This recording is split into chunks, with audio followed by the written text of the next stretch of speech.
Okay, today we're going to move on to a new topic, which is the topic of arrays. So we're going to begin by talking about what is an array. Then we will look at how do I create an array and how would I use it. And then we're going to compare and contrast array lists and arrays. Because they're related, they both use the word array, but they are different and distinct concepts. And then last but not least, I want to talk about something known as initializer lists, which is just kind of a stray piece of information about arrays that you need to have. So I threw it in at the end. Okay, what is an array? So up to this point in time, we've been working with the ArrayList class. And the ArrayList class is what you use if you want to store a list of objects, like a list of organisms or a list of books, for example. If we were to open up the ArrayList class, ArrayList.java, and look inside, we would see that the instance variable, so the data that it's storing, is what's known as an array. Okay, an array, I'm showing it here with this picture, is a contiguous block of memory locations.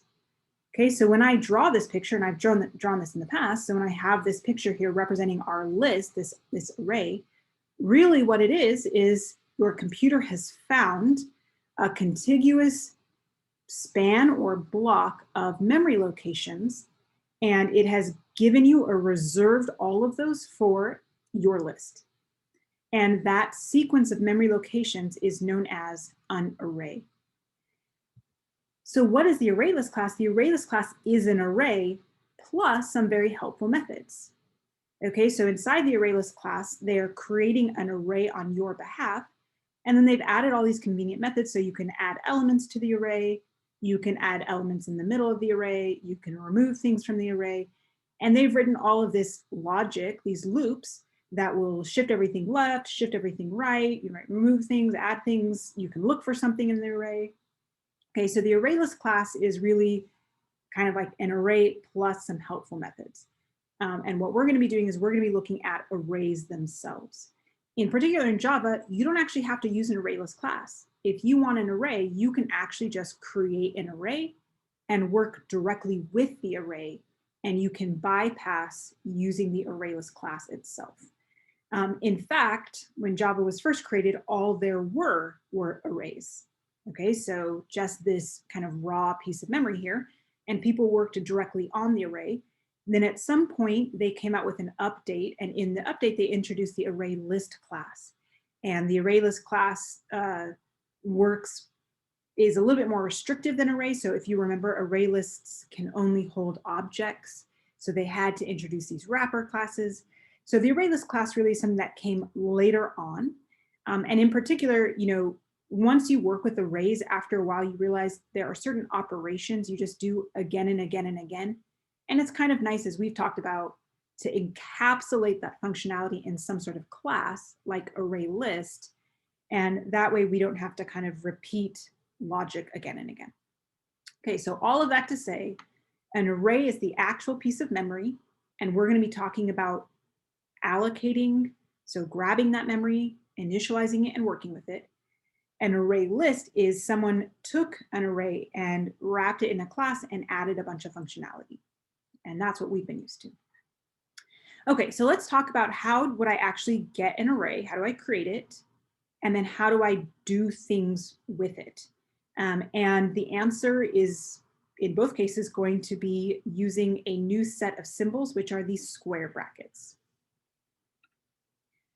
Okay, so here's some examples on how you would declare and initialize an array. So in this first line of code here, I have double, and then we have these new symbols here, this new kind of open square bracket, close square bracket. This signifies that this variable is not a double, it's an array of doubles. Okay, so these open and closing square brackets we use when we're initializing an array, and we use them to index into an array, and we'll talk about that. Okay, so here I have double, open square bracket, close square brackets, temps equals new double, and then inside of here, this is the size. So the type of this variable is not a double, it's a double array. And when I create it, I have to specify the size. When this line of code is executed, what happens is shown below here in red. So the computer finds a span of seven empty memory locations, and it associates it with the name temps. And then it actually goes through and it initializes each of the memory locations to some default value. This is known as default initialization. So since we have an array of doubles, it went through and initialized everything to 0.0. That's kind of a pretty sensible value for a double. We could also create an array of objects. So I could say organism, open square bracket, close square bracket, pop for population equals new organism. And again, that's the size. If we executed this line of code, it would give us an array of size 5, right? It would associate it with the name pop, and inside it default initializes each spot in the array to the value null. So if you have an array of primitive type, Java default initializes it to a sensible primitive value. If you have an array of class type, it default initializes it to null. We have an array of doubles, so it's going to initialize it to 0.0. If it was an array of integers, it would just be 0. If it was an array of booleans, it would be false. But if we had an array of organisms, of books, of strings, it would initialize them to null. Okay, so this is how we declare and initialize an array. In the end, you get back a fixed size array, and each of the elements has been default initialized. Notice that, as always, we start counting at 0. So this is the first spot in the array has position 0 or index 0. The second spot in the array has position 1. The third spot in the array has position 2, so on and so forth. So that has not changed. Okay, let's just jump in and look at how do we actually use arrays. In particular, how do we store something inside? Before, with the ArrayList class, we would call the add method, but we don't have that. So we'll talk about how do we store something inside, and then how do we go through and access each spot in the array. Okay. So let's start off by using a scanner to read in some weekly temperatures. Okay, so I have this array here of temps, and now I'm going to use a scanner and ask the user to input the weekly temperatures. Okay, so let's assume, so we'll say scanner, scan equals new scanner system.in.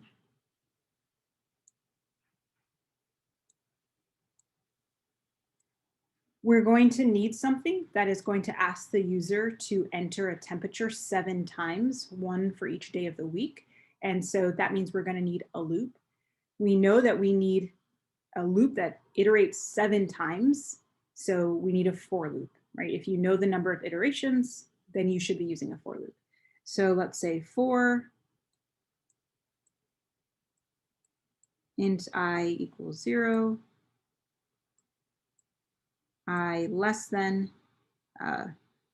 7, I plus plus. Okay, for each iteration, we'll print and ask them to enter a temperature. So system.out.print.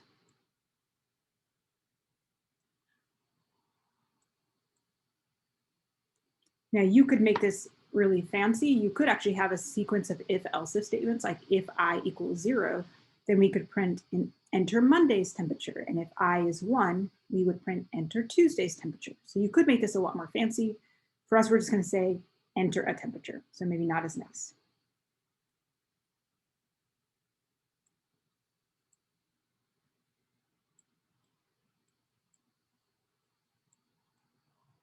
Okay, we'll read in what they enter.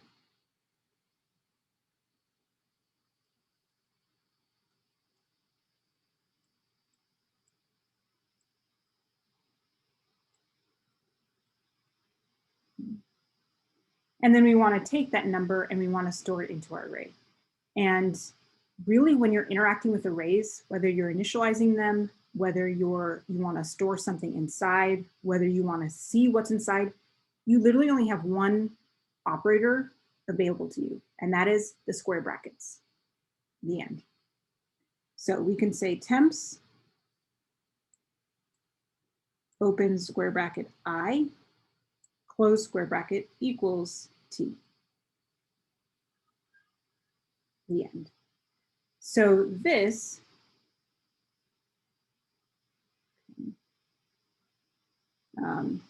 kind of this use of the square brackets, and then we put the I inside. Okay, so this is the ith spot in the array.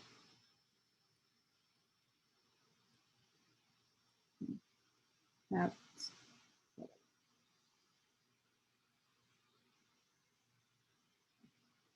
so when I is 0, temps 0 is the 0th spot in the array. When I is 1, temps 1 is the is the first spot. Oh, that doesn't, okay, my English grammar did not line up with the truth. So when I is 0, it's the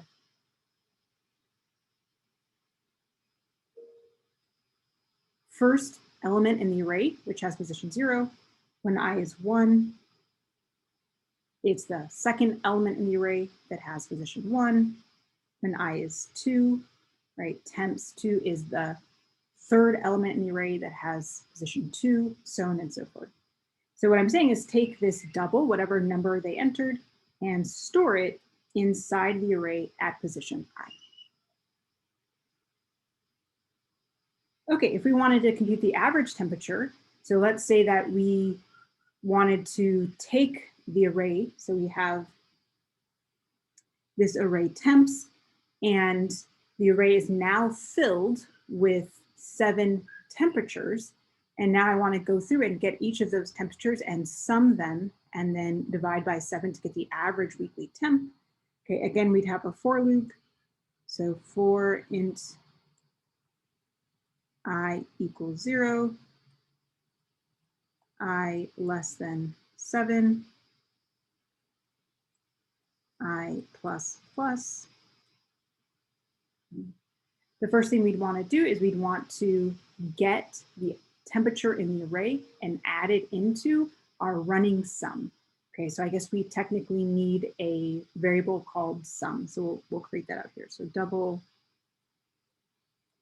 sum equals 0. Okay, so we'll say sum equals sum plus temps I. So we'll get the number stored at position I, we'll add it to our sum, and then we'll store it back in. You could also have said sum plus, sum plus equals temps I. Okay, and I'll comment that out. So this is a shorthand notation. We could do kind of the normal sum equals sum plus temps, or you could do this shorthand notation, which is sum plus equals temps. So either would work. Okay, so once this for loop is done, so we got the number stored in temps 0, and we added it into our sum. Then we got the number stored at temps 1, and we added it into our sum. Then we got the number stored at temps 2 and added it into our sum. So at the end, this variable sum holds the total sum of every temperature stored in our array. So then we would just compute the average. So double average equals sum divided by 7. Okay. And then you could do whatever you want. You might return this if you're inside of a method, you might print it, kind of depends upon the application. Okay, so I want to make 2 observations. The first is that we use the bracket i's on both the left and the right-hand side of the equals. Here, we're using temp I on the left-hand side of the equals. In other words, we're using temps I as a storage location, and I'm storing a number inside temps I. We can also use temps I on the right side of an equals. In this case, I'm grabbing or accessing the number in temps I, and I'm using it in an equation. So when I said earlier that with arrays, the only operator you have is the square brackets, basically it. When you create an array, use the square brackets. If you want to store something at a particular spot in an array, use the square brackets. If you want to get something stored at a particular spot in an array, use the square brackets. So basically all you have access to when you have an array is the square brackets. So I guess that makes life simpler. The second thing I want to point out here is in this code, there's one thing that makes me a little, it's a little ugly, or it makes me a little nervous, and that is that we have numbers here. Okay, and in general, anytime you hard code a number into your code, it typically makes your code a little bit more brittle and more likely to break. Here, I'm using 7 because there's 7 days in a week. But what that means is I could not use this code if I had, let's say, a month's worth of temperature, or a year's worth of temperatures, or a decade's worth of temperature, right? I've really hard coded it to be 7 iterations of this for loop and only 7 iterations of this for loop. So for that reason, oftentimes you don't really want to use a literal number, but instead you want to say I equals 0 while I is less than the length of the array, whatever that length happens to be, I++. Okay, so let's talk a little bit about how do we get the size or the length of an array. So instead of doing 7, what we can do is we can take the name of our array, so temps, and we can use the dot operator, and there is a variable called length. And this variable holds an integer, which is the length of the array. So instead of saying I less than 7, we should be saying I less than temps.length.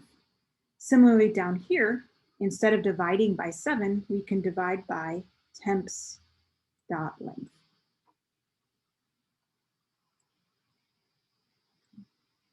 Now, if the array temp has size 30 because it's monthly temperatures, or maybe it has size 300 or length 365 because it's yearly temperatures, or maybe it has 3,650 because it's the temperatures for an entire decade, right?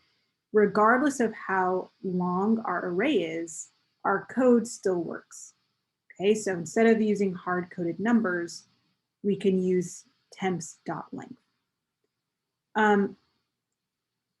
In this video, I'm not going to talk about this. This is kind of interesting syntax. In particular, I'm using the dot operator on an array. That's kind of interesting. I have this length variable. This is the first time we've used the dot operator, not to call a method, but to actually access a variable. So that's kind of interesting. So I'm going to sidestep past all of those very interesting issues. And if people want, we can talk about it more in class. But for now, all I want you to know is if you need to know the length of your array, array name.length will return back an integer, which is the length. Okay. Okay, let's write a method that returns the largest element in an array. And I want you to pause the video and try to solve this code on your own. Okay, so let's assume that we have an integer, or sorry, we have a method. So we'll say public static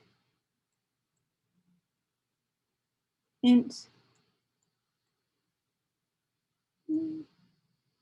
max, and that we're going to take in an array of integers. I will uncreatively call it array.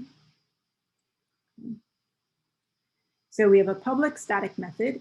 It returns back an integer, and it's called max. It takes in an array, and it returns back the largest element in the array. Okay, I want you to pause the video, and I want you to spend 1, 2, 3 minutes and write some code for this method. And then when you come back, you can compare with what I have. Okay, so pause the video, see what you can do.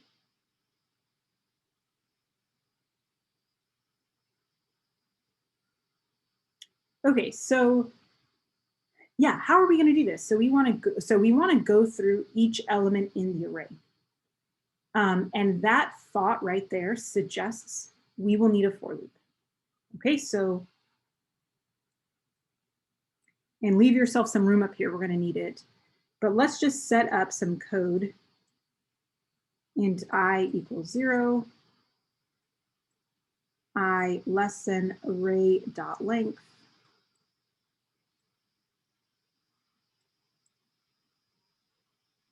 I plus plus.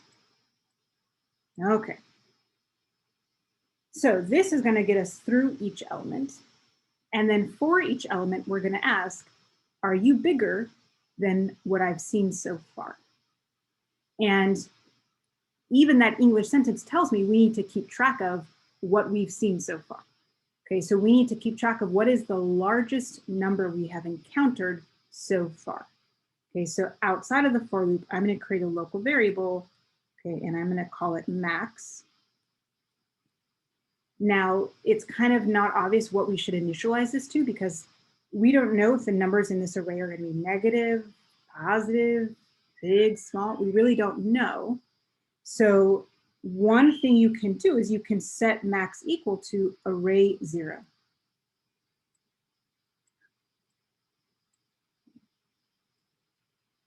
And if array 0 really is the max, great.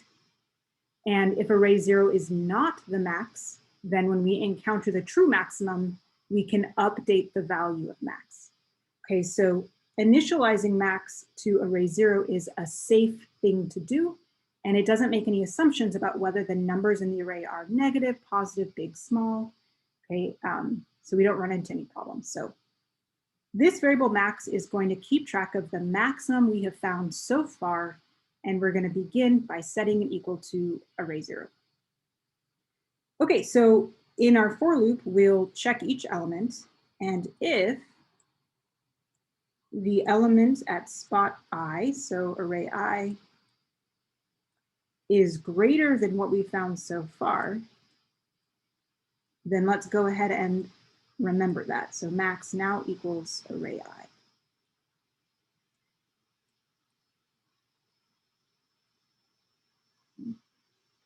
So if array I is greater than max, then we will take that number and we'll store it inside of max. And once we're done, we can simply return back max. And there you go. So this is an example of using a for loop to find and return the largest element in an array. Okay, so two last things I do want to just compare and contrast ArrayList versus arrays. So for an array list, we use these caret brackets and the dot operator, and those are kind of the two operators we use on array lists. Really for arrays, all you have access to is the square brackets. Array lists can only store objects. Arrays can store anything. They can store objects or primitives. To get the size for an array list, you would call the size method, whereas for an array, you would access the length variable. Array lists expand to fit more elements, so you could just keep adding to the end of an array list, but an array is fixed length. So when you create the array, you have to say, I want an array of size 7, and that's it. Now, when I say array lists expand to fit more elements, it's a little bit of cheating because in reality, inside the ArrayList class, there's just a method. And if you fill up your array, what they actually do is they create another array that's twice as big, and they just copy everything over, and then you've got some extra space. So array lists don't really expand to fit more elements, but someone wrote code to take care of creating a bigger array and all of that hassle. And so we can just keep adding to an array list, and we don't have to think about it. Lastly, array lists are Java specific, so it's a Java class, but arrays are in all major programming languages. So C, Python, Perl, JavaScript, everyone has arrays because arrays aren't tied to a particular programming language. It's just a block of memory. And so any programming language you interact with has an array, whereas ArrayList is a specific Java class. Okay, last but not least, initializer list. It is possible to create an array by actually specifying all the elements in the array, and I'm showing that example here. So I could create an array of integers called face value fv, and this is known as an initializer list. You use the curly brackets, and then you enumerate all of the elements in the array, and you separate them by commas. What this will give you is an array of integers. It will be of size 13, and then it will store each of these values in there. Okay, or I could say char grades, A, B, C, D, F, and this would give me back an array of chars, right, of length 5, and each of these elements would be stored. So if you do know in advance, like these are the specific elements I want in my array, you can use an initializer list, and there you go. And that's just kind of a random topic. It's good to know about, so I threw it in at the end. Okay, that is that. That is kind of our discussion of arrays, and then in class, you'll get a lot of experience working with arrays. Basically, it comes down to just using the square brackets, and arrays and loops really go hand in hand with each other, and so we'll see that a lot. Okay, and that is that.